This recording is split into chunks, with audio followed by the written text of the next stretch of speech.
नमस्कार, खबर सूत्र में आपका स्वागत है और मैं हूं आपके साथ साक्षी। चलिए बढ़ते हैं खबरों की ओर।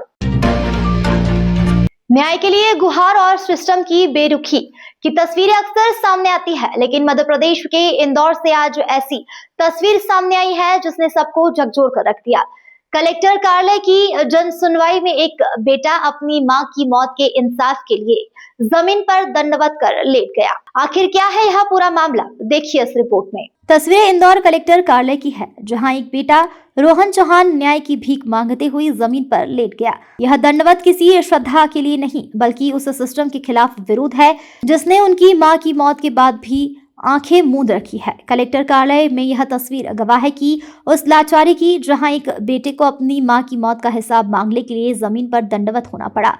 रोहन चौहान नाम का यह युवक पिछले कई महीनों से प्रशासन के चक्कर काट रहा है।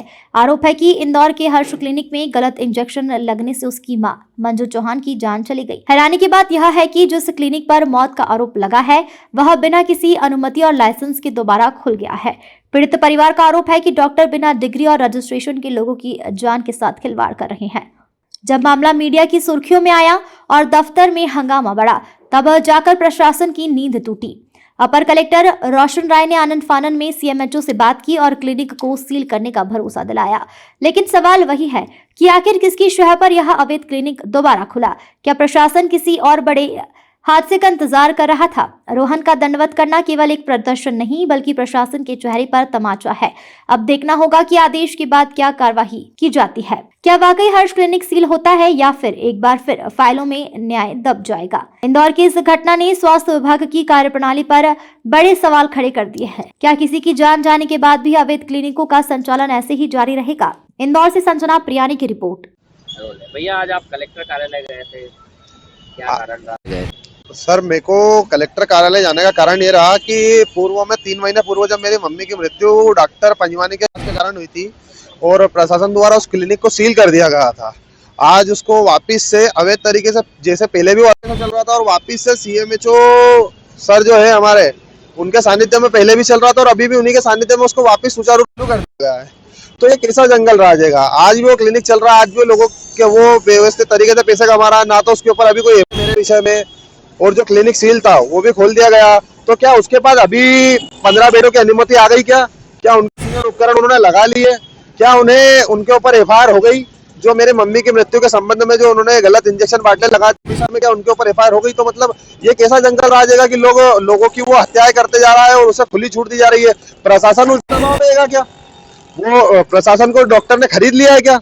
ये मेरे प्रश्न है, क्योंकि उसके ऊपर एफआईआर नहीं हुई। ये बहुत बड़ी, अगर आज अगर आम व्यक्ति है उससे रोड पे वो थूक भी देता तो नगर निगम उसकी चालान बना देती है, 500 रुपए की रसीद काट देती है।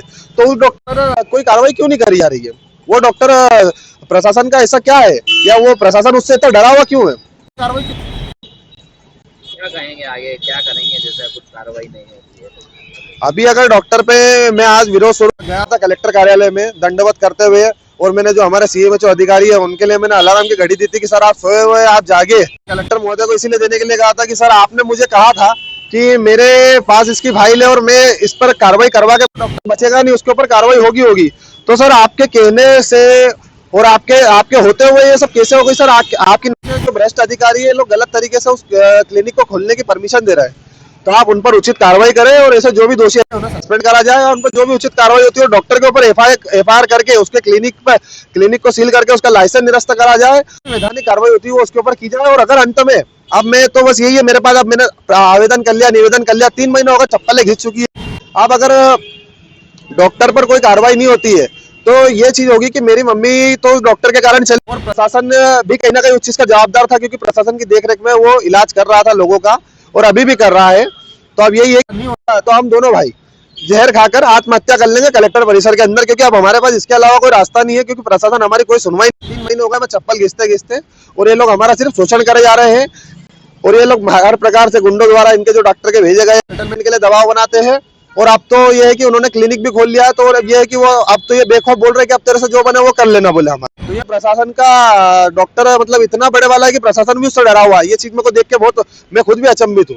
कलेक्टर साहब ने क्या, मैं आज कलेक्टर कार्यालय गया था, कलेक्टर साहब मुझे मिले नहीं, तो वहाँ पे जो भी एसडीएम सर थे वो उन्होंने मुझे आश्वासन दिया था कि इसके ऊपर उचित कार्रवाई होगी, पर उस पर कोई कार्रवाई तो कुछ भी नहीं हुई, ना एफआईआर हुई है। उल्टा बकायदा वो अभी भी क्लिनिक चला 3-4 दिन हो गए आज उनको क्लिनिक चलाते चलाते, और मैं बस पागल जैसा चप्पलें घिसे जा रहा हूँ। प्रशासन में मेरी कोई सुनवाई नहीं हो रही है। मेरे पास अब आत्महत्या करने का कोई रास्ता नहीं बचा है। मैं जहर खा के मरना ही पड़ेगा मुझे। आपका नाम? मेरा नाम रोहन चौहान।